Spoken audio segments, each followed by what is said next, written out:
નમસ્કાર. ગુજરાતની અંદર આપણે વારંવાર ગુજરાત મોડલની સૌએ ચર્ચાઓ સાંભળી છે, સૌએ ડિબેટ કરી છે.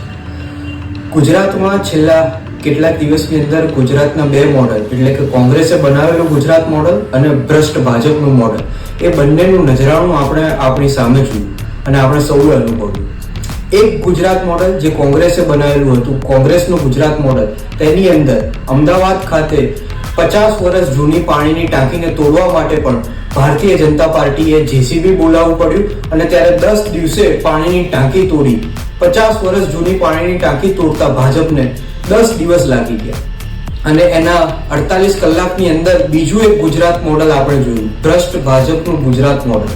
તેની અંદર સુરતના માંડવી ખાતે બનેલી પાણીની ટાંકી, તેનું ઉદ્ઘાટન થાય, તેનું લોકાર્પણ થાય, તેની પહેલા તેનું ટ્રાયલ કરતી વખતે 11 લાખ લીટર કેપેસિટીની પાણીની ટાંકીની અંદર માત્ર 9 લાખ લીટર પાણી ભરતા તે પાણીની ટાંકી કડડભૂસ થઈને તૂટી પડી અને ગુજરાતની અંદર જે ભાજપે ભ્રષ્ટાચારનું ભ્રષ્ટ મોડલ ફેલાવ્યું છે તે વહેતું થઈ ગયું અને તે આપણે સૌ ગુજરાતીઓએ આપણી આંખેથી જોયું.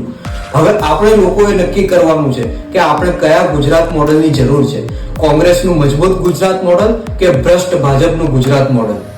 ધન્યવાદ.